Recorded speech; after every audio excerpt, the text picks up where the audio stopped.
देखो भैया, अगर जब आप लोगों को लगे कि बाहर बहुत ज़ोर ज़ोर से शोर शराबे की आवाज़ें आ रही हों और आप लोगों को लगा हो कि कहीं कोई पंगा हो रहा है या लड़ाई झगड़ा हो रहा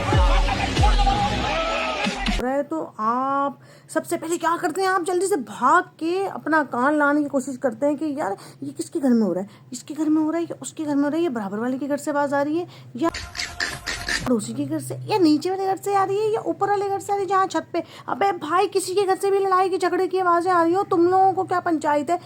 अरे बाप रे, आप लोग कान ला के खड़े हो जाते हैं। लोगों की बहुत गंदी आदत होती है कि कान ला के खड़े हो जाते हैं। गली मोहल्लों में कहीं से भी चीखने की, दो चीखने की भी आवाज है, चाहे मोहल्ले में आपस में लड़के ही क्यों ना लड़ रहे हो, या दो चीखे किसी ने मारी हो, विली मार के साला वो नीचे जमीन पे गिर गया हो, किसी की बाइक की टक्कर हो गई हो, कोई बाइक से स्लिप होकर गिर गया हो, सबसे पहले भाग के जाके देखेंगे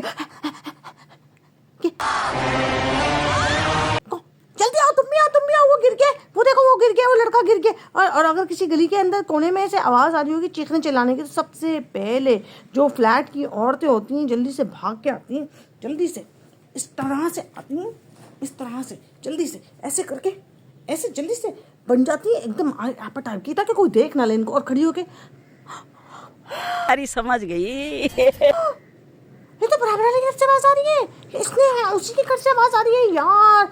ये तो कल भी आ रही थी यार। ये लोग इतना लड़ते हैं, इतना लड़ते हैं यार। अपने घर के मसले तो तुम लोगों से संभाले नहीं जाते, लोगों के घरों के अंदर झांकने की इतनी गंदी आदत क्यों है तुम लोगों को। जहाँ पे कोई आवाज आती कान ला ला के खड़ी हो जाती है, चाहे वो बात ही क्यों ना कर रहे हो, कोई किसी से नॉर्मल बात भी करोगे तो भी इन लोगों को पंचायत करनी होती है कि यार आगे वाले घर में क्या हो रहा है, उस घर में क्या हो रहा है। यार देख, आज वो गोश्त लेके गया है, आज तो इन लोग के घर में गोश्त बन रहे हैं। सामने लोग देख, आज उसने मशीन लगा ली, कपड़े धो रहा है वो देख, वो अपनी बीवी के साथ कपड़े सुखा रहा है ऊपर छत पे। अबे पूरे खानदान की क्या, पूरे मोहल्ले की इनको पंचायत रहती, पूरी रिपोर्टें लगा रही होती। कुछ अम्मा इस टाइप की होती हैं जो हर घर में झांक ताक किसके घर से सालन की खुशबू आ रही है, किसके घर में पाए बने, किसके घर में निहारी बन रही है, और किसकी मासी आज टाइम से नहीं आई। तो इन लोगों को बहुत पंचायत रहती है। सबसे पहले यही होता है।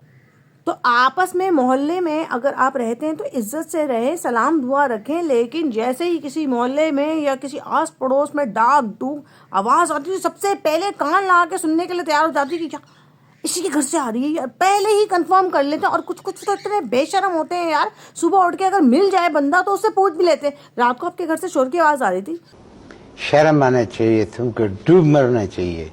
क्या कोई लड़ाई शड़ाई हो गई थी? अबे तेरे को बताना हो या ना बताना हो, लेकिन तुमको क्या जरूरत है पंचायत करने की यार। तो लोगों को इतनी पंचायत की आदत होती है कि मोहल्ले में रहते हुए भी ना, तो हर किसी के घर में झांका ताकि जरूर चल रही होती है। किसी के यहाँ पानी की लाइन टूट गई, किसी के यहाँ मोटर चोरी हो गई, किसी के यहाँ से एसी का आउटर निकल के चला गया। अबे भाई, इन लोगों को हर एक की पंचायत होती है। मोहल्ले में रहते हुए जो फ्लैट्स में रहती हैं खवातीन या मर्द भी ऐसे होते हैं, जरूरी नहीं कि औरतें ही होती हैं, आदमी भी ऐसे होते हैं जो पूरे पंचायती होते हैं।